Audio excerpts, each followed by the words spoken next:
This air conditioner is going to be really loud, isn't it? Today's video comes to you in two parts. Part 1 is cupcakes, and part 2, I can't do numbers, part 2 is beans. The most magical place in the world is not Disney World, it's not Hogwarts, it's Sprinkles Cupcakes. They're not paying me or anything, I'm just that passionate about cupcakes.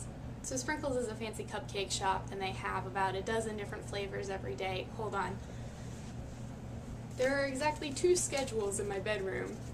Group workout classes at my gym, and Sprinkles Cupcakes. I am the adult I always wanted to be. They actually have a cupcake ATM. And it sings. The song is actually really obnoxious.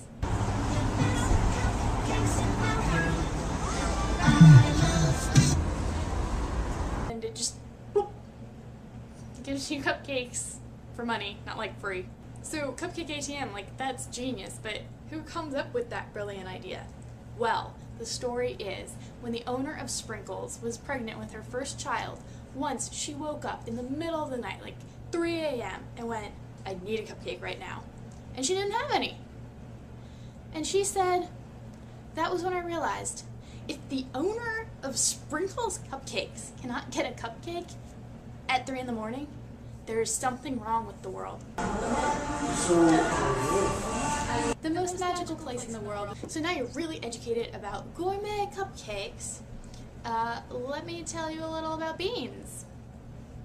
So as the Sherlock Holmes among you may have deduced by my new background, I just moved into my new apartment. When I'd been here a little less than 24 hours, I'd just come home from work, and I was hungry. I hadn't left work until 6:30. When I got home, it was almost 7, and I was starving.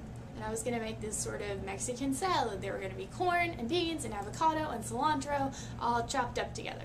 Delicious. So I get stuff out from the freezer and the cupboards and the cabinets, and I get a bowl to mix everything together, and I heat up the frozen corn, and then I look for a can opener to open my can of black beans. I looked in the silverware drawer with the measuring cups, but it wasn't there, so I looked in the big pot with all the spatulas and spoons, and there was no can opener there either. So I looked with the pots, and I looked with the Tupperware, and I looked with the pans, and I looked in the dishwasher, and I looked in the sink, and I looked in the silverware drawer again, and I looked with the spatulas again, and I looked in the fridge. I didn't actually look in the fridge, but I did look in the silverware drawer about 5 times. But there was just no can opener. And I'm starting to consider the fact that I might starve to death when I remembered that I didn't necessarily know that I was going to have a roommate when I came out to California, so I brought a whole bunch of kitchen stuff with me, and it was all in boxes in my bedroom. Found a tea strainer. I also found this and about 100 more like it. I'm not actually sure what this is, just that it now isn't. And how do these things always go? In the very last box that I had, I found a can opener. I ran down the stairs to the kitchen and drew my can opener to the edge of the can, lovingly ready to turn the knob. And that was when I realized that this can opener, which I had brought over 3,000 miles from my hometown, is missing the blade.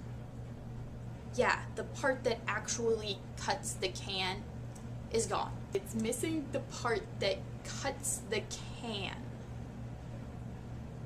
At this point, I was ready to either shove an entire avocado in my mouth or start stabbing the can with a large knife. So it's probably a really good thing that my roommate came home and said, hey, me and some friends are gonna go out and get Mexican food. You wanna come with us? And by the way, there's an electric can opener with the Tupperware, which I probably should have seen. Beans.